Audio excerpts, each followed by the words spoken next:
Okay, no max flyers are still MIA, so you're going to see my bare hands for this video. Anyway, what it says in the tin. This is the piercing valve removal for the KWC Mini-Uzi. This might apply to the Western Arms one, but I am not sure. So, we're going to cover the V1, or sorry, V2 and the V1 magazines here.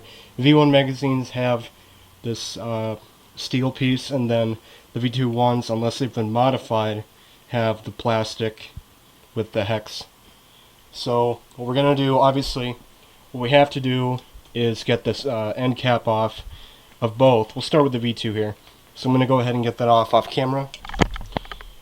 Okay, now what you're going to see, that's the piercing valve, and these do not always turn. It's not always clear what direction you have to turn these guys in. So today I'm going to show you how to do that. I'm using a regular flathead. I tried using a modified sort of forked flathead, but that one didn't quite work. However, I was able to do it with a regular flathead of the appropriate size. You need a long one, and then you need to make sure that it's the right size for the grooves in there. So this one, I'm going to go ahead and I've already started it. I just want you to know I've already tried this process on both. These piercing valves still seal up even after I've tried it. They seal up just fine. They do not leak. Then I'm also going to show you what the valves look like with all their O-rings in the correct position. They all come out with the piercing valve, so I'm going to go ahead and get that started. So before you go in, it appeared that there was still some CO2 left, and that made it really hard to turn. So make sure you press this button to try to make sure that all the gas is out. But I hit a really hard point halfway through. Okay, so I've both started. So you're gonna be glad I made this video. So the V2s, the direction they turn, and I'm gonna make a note that these might be hard to start. So it's just a little bit dangerous at first, but they are going to turn. The V2s are righty loosey, lefty tighty. Okay, so here's that so far. As you can see, I've turned it. So you're turning this one clockwise to loosen it. Then I'm going to go ahead and do that, and then I'm going to show you the guts of it, where all the O-rings go. Anyway, here is the V2 magazine seal, or the piercing valve. As you can see, I've kind of fucked up the grooves just a little bit, but they're still usable. The piercing piece is undamaged. Bottom O-ring here, and top O-ring here on the yellow, and there is nothing else, I believe.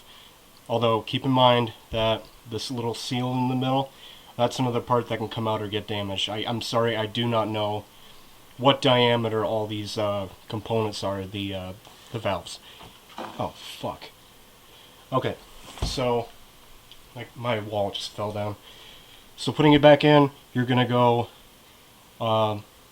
lefty-tighty, yes. So you're going to turn it this way to tighten it, okay? I'm going to go ahead and do that right now, and then I'll show you that it still holds CO2 after that operation. Alright, I'm sorry, my camera was interrupted recording. So, I got it back in. Make sure you use a ton of silicone oil on the threads. That's going to make it easier to do, and then it's also going to make it less likely for your threads to strip out on the valve, because you won't have to use as much pressure or force. So let me go ahead and throw that cap back on and show you that this guy still holds CO2. Okay, it's perfect. No leaks. I've got my boom camera on. You'd hear any if there were. Let me put it up closer to you guys, that way you can hear. Sorry. Nothing. It still works. So now we're going to move on to the V1 magazine. And this one's easier. The valves or the grooves are just a bit easier to work with. The piercing valve is just a bit smaller. Now, to loosen this one, it's to the left. You want to turn it that way to loosen it, and then that way to tighten it, okay? So I'm going to go ahead and get that valve out, show you how that one looks. Past a certain point, it just gets ridiculously easy to turn. And then all you have to do is just keep turning it, and then let gravity help you out, okay? Here it comes. Okay, as you can see, it uses a completely different valve than the V2 magazine. Although, interestingly, There are no O-rings on this, although it still holds up just fine. I believe the O-rings are buried deeper within the magazine. And again, watch out for that cup seal. If it gets damaged, I'm sorry, I don't know how to replace it. But I'm going to go ahead and put that one back in. There. Okay. It's still good. So no leaks. Let me get you closer to the boom mic. Okay, no leaks, no leaks, no leaks. Okay, so that's how you do a V1 magazine. I'll be doing other KWC models, like their non-blowbacks, and then the SW40F. I don't have access to their newer models, but I do have access to basically nearly all their non-blowbacks.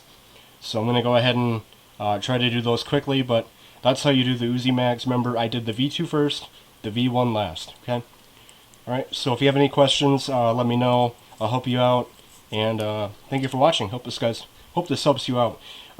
Please don't fuck with these piercing valves unless you absolutely have to, as they can prove troublesome if you don't watch this video beforehand. I'm sure there's a lot of people who probably tried to do that and then ended up ruining their magazine in the process. Okay, thank you for watching. Hope this helped, and I'll see you next time.